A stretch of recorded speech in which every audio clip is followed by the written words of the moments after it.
नमस्कार, आप देख रहे हैं रिपब्लिक भारत और मैं हूं आपके साथ गायत्री शर्मा। और मैं हूं आपके साथ मोनिका ग्रोवर। हमारे साथ स्टूडियो में खास मेहमान भी रहेंगे। उन मेहमानों से हम चर्चा भी करेंगे क्योंकि 14 फरवरी 2019 में हुए पुलवामा आतंकी हमले की आज चौथी बरसी है। हमले में शहीद जवानों को देश आज नमन कर रहा है। प्रधानमंत्री मोदी, अमित शाह और सीएम योगी आदित्यनाथ समेत कई हस्तियों ने शहीदों को याद करते हुए श्रद्धांजलि दी। पुलवामा में शहीदों को श्रद्धांजलि दी गई। तो देश एक तरफ जहां आज शहीदों को नमन कर रहा है, उसके साथ ही हम गर्व महसूस ये भी कर रहे हैं कि पुलवामा हमले के 12 दिन बाद हमने मुंह तोड़ जवाब भी दिया। भारत आज एक सशक्त देश बन चुका है, पहले से और भी ज्यादा मजबूत हो चुका है। देश एक तरफ जहां पुलवामा अटैक में शहीद हुए जवानों को याद कर उन्हें श्रद्धांजलि अर्पित कर रहा है, तो दूसरी तरफ आज एक देशभक्त ऐसा भी है जिसने शहीदों के लिए, उनके परिवारों से मिलने के लिए सड़क यात्रा की है। पूरे देश का भ्रमण आपने किया है, शहीदों के घरों तक आप गए हैं। क्या चीज़ आप लोगों ने आपने समझी इतनी अपनी जर्नी में? क्योंकि ये कलश जो है ये सिर्फ मिट्टी नहीं है, ये वो पावन घर हैं जिन्होंने देश के लिए अपना सर्वस्व न्योछावर किया।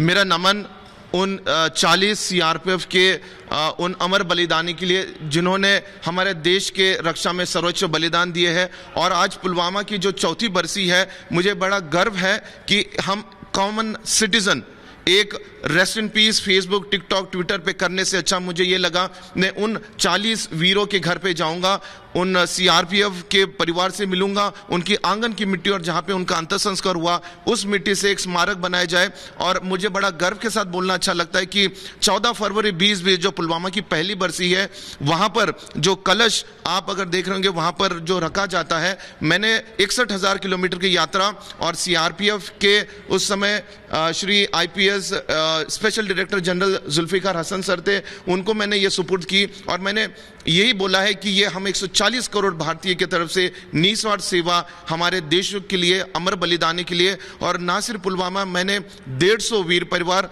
Length and breadth of India cover करके 1,30,000 किलोमीटर आज मैं बलिदान स्तंभ जम्मू आया हूं to pay a tribute to everyone who has sacrificed for the nation building. लेकिन आप जैसे राष्ट्रवादी लोगों को कहीं ना कहीं के धक्का लगता है जब कोई पॉलिटिशियन कहता है कि इंटेलिजेंस फेलियर था, इस वजह से ये हुआ, पाकिस्तान को क्लीन चिट देता है। मुझे यही बोलना अच्छा लगता है कि एक माँ ने बेटे को खोया है, वो वीर पत्नी ने अपने पति को, वो बच्चों ने अपने बाप को, वो पिताजी ने अपने लाल को, और वो देश ने अपने वीर सपूत जाबाज फौजी को खोया है। और मैं ये बोलना चाहता हूं कि देश तोड़ने वाले पहले भी थे, आज भी है, आगे भी रहेंगे, लेकिन हमारी फौज आगे हमेशा बढ़ते रहेगी। और वो किसी से गवर्नमेंट आती रहेगी, जाती रहेगी, लेकिन देश के लिए फौज हमेशा अपना बलिदान देता रहता है। ये आपके हाथ में कुछ बैजेस हैं, इन बैजेस के बारे में अगर आप बता पाएं, इनको एक्सप्लेन कर पाएं, क्योंकि ये आप हमेशा साथ लेकर चलते हैं। ये मैं बोलना चाहता हूं कि मुझे सीआरपीएफ ने काफी सपोर्ट किया है, उन्हें डॉक्यूमेंटेशन दिया है। तो हर एक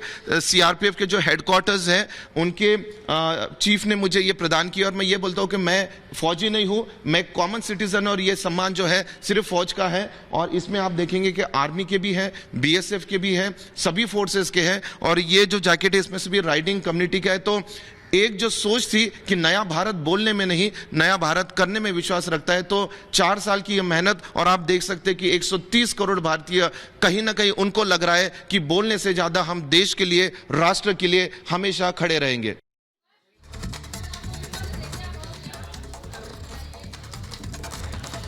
वाकई उन जवानों को देश में श्रद्धांजलि दी जा रही है, नमन किया जा रहा है और रिपब्लिक भारत भी उन्हें सलाम करता है। इस समय हमारे साथ मेजर जनरल एसपी सिन्हा साहब जुड़ चुके हैं और मेजर जनरल संजय सोई साहब भी हमारे साथ हैं। सर, आपसे ही शुरुआत करेंगे क्योंकि आज देश याद कर रहा है उन वीर जवानों को, उन वीर सपूतों को। सबसे अहम बात यह कि इस पर राजनीति होती है, लेकिन आज एक संदेश दिया गया है कि इस पर राजनीति नहीं होनी चाहिए।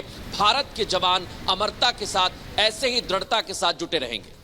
देखिए, सबसे पहले मैं उन 40 वीर आत्माओं को का नमन करता हूं, प्रणाम करता हूं और परिवार के लिए श्रद्धा के कुछ पुष्प ऑफर करता हूं और भगवान से प्रार्थना करता हूं कि उनको शांति दे, शक्ति दे, ताकि इस हादसा का ज़िंदगी में वो सामना कर सके। पहली बात। दूसरी बात है, ये जो वारदात हुई थी पुलवामा अटैक, वो 14 फरवरी 2019 को हुई थी 3:15 पे इंडियन स्टैंडर्ड टाइम। लोकेशन था लेथोपोरा, पुलवामा डिस्ट्रिक्ट, जम्मू एंड कश्मीर में। और एक्यूज इसमें हैं 19 लोग, जिसमें से 7 मारे गए और 7 अरेस्ट हुए। और यदि हमारी तरफ से लॉस देखिए तो 40 सीआरपीएफ जवानों की मृत्यु हुई।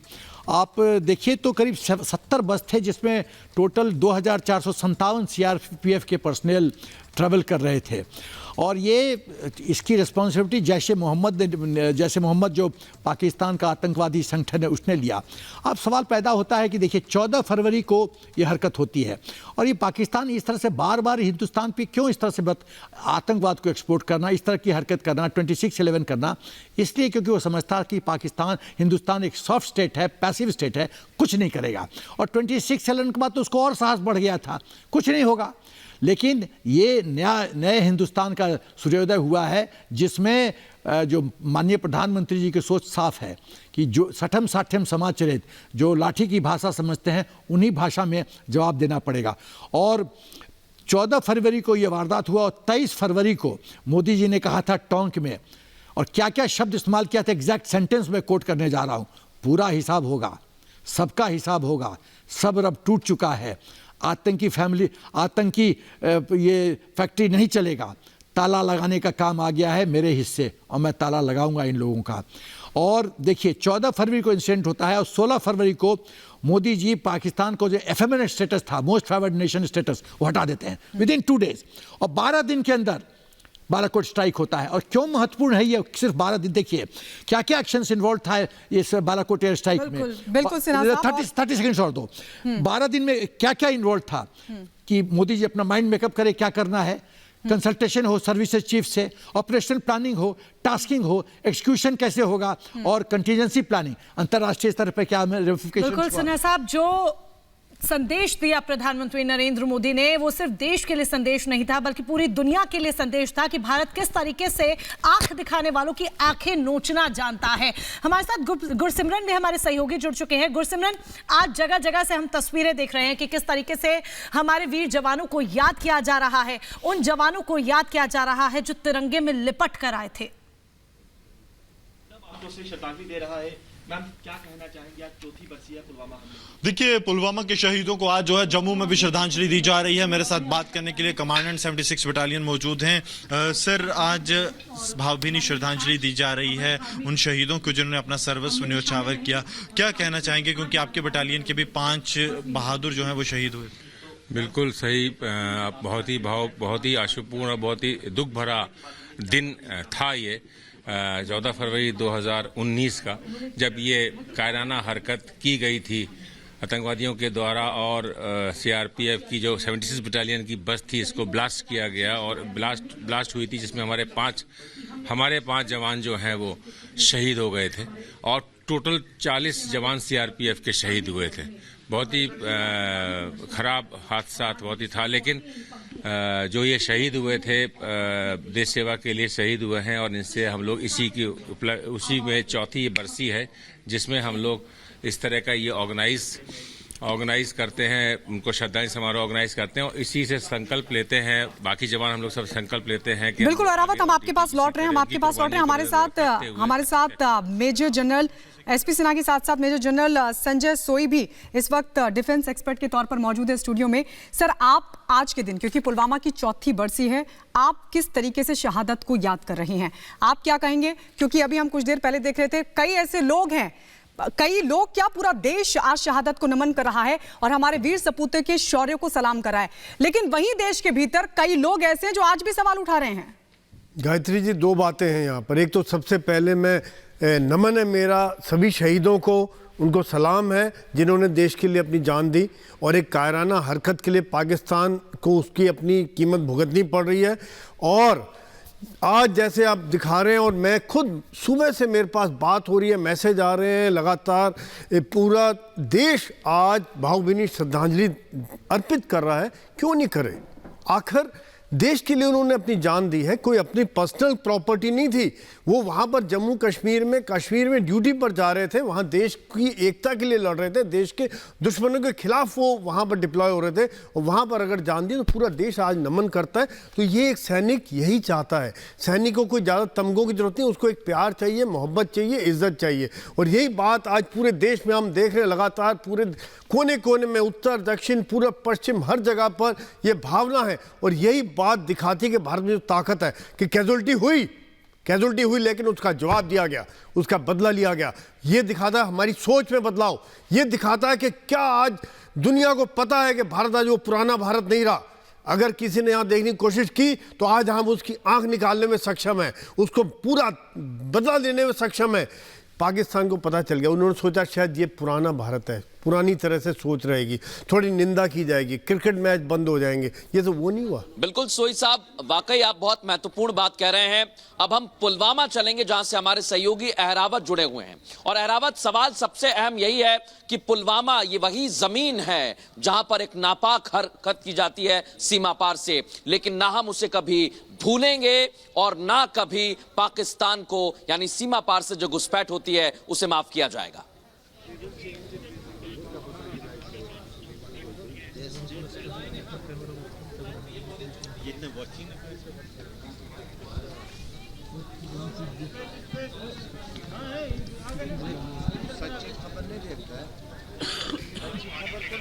इस वक्त हम मौजूद हैं उसी पुलवामा अटैक स्पॉट पर जहां पे 14 फरवरी 2019 में अटैक हुआ था। यहां पर हमारे साथ कुछ जवान मौजूद हैं जो उस वक्त उस कॉन्वॉय में मौजूद थे। आप मुझे बताइए, आपकी आंखों ने तब क्या देखा जब ये अटैक हुआ 14 फरवरी में?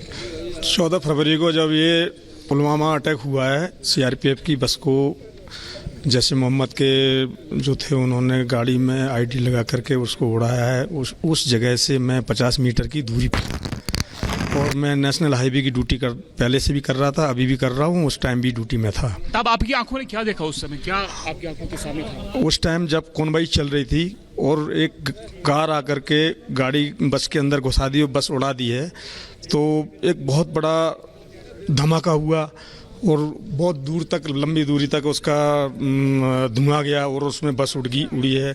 हमने यही देखा।